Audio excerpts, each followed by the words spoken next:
Cuadro alas John-Ray Casimero, pinakita na ang bato-batong katawan. Bataan ni Casimero sinugod ng kampo ni Pauka Sports o Pau Salud. Pag-usapan natin yan mga idol. Crawford binanta na si Canelo Alvarez na patutulugin sa Luna. Pag-usapan natin yan mga idol. Pero kung bago kayo sa ating YouTube channel, baka pwede makahingi ng isang like, subscribe at pakipindot na rin ang ating notification bell mga idol para ma-update kayo sa ating bagong video na katulad nito. Well mga idol, alam naman natin na napapalapit na talaga ang laban ni Canelo Alvarez, ang ating isa sa mga pinakamalupit na boksingero, ang undisputed dito sa super middleweight division mga idol. Makakalaban niya ang isang malupit na boksingero na si Terence Crawford mga idol, na talagang nagbantay ito kay Canelo Alvarez na patutulugin daw ito sa Luna.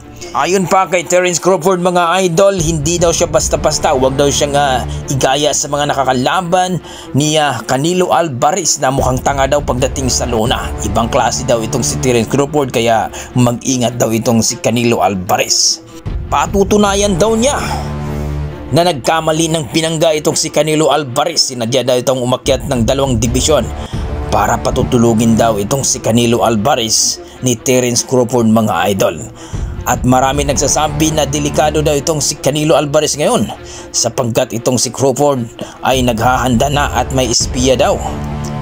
Nako, mukhang si Inis daw ang kanyang espiya daw dito mga idol, pero hindi pa kumpirmado. Pero ayon kay Crawford, papatulugin daw itong si Canelo Alvarez pagdating sa kanilang laban. Kayo mga idol, naniwala ba kayo na makakatulog itong si Canelo Alvarez pag makalaban niya itong si Terence Crawford? I-komento na sa baba mga idol para ating pag-usapan. Sa kabilang banda mga idol, sinugod nga itong bataan ni Casimero, itong si Kuyang Joseph na kung saan ay talagang pinagtulungan ni SB at mga kampo ni Pau Salud mga idol. Ay talaga namang nag-iisa lang si Kuyang Joseph mga idol at talagang hinaras at hinamon pa na makipagsuntukan. Nag-ugat kasi ito mga idol noong sinabi ni Kuyang Joseph sa live niya na isampal daw ang isang papel ni Kuyang Joseph kay Pauka Sports kung magkita sila.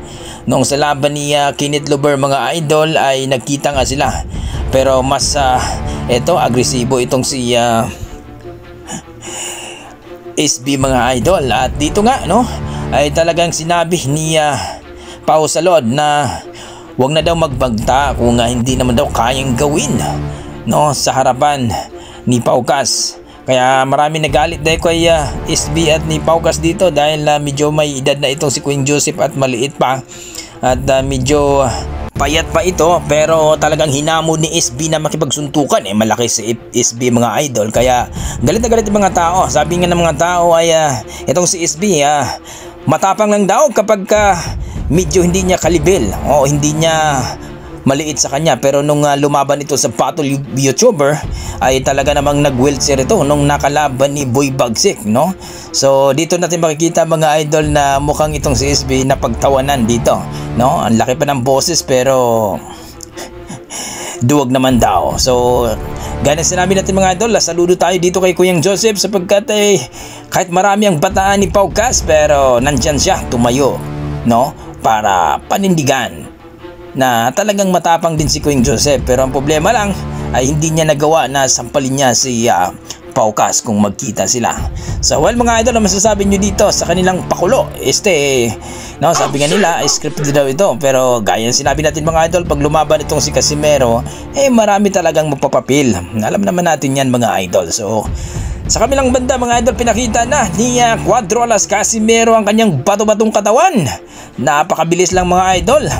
Slight training lang po ito, pero nakita natin na talagang ang bato-batong katawan ni Casimero ay pinakita na. So kayo mga idol, ano masasabi nyo dito? Please comment down below na lang mga idol, at maraming salamat. Ingat po kayo lagi.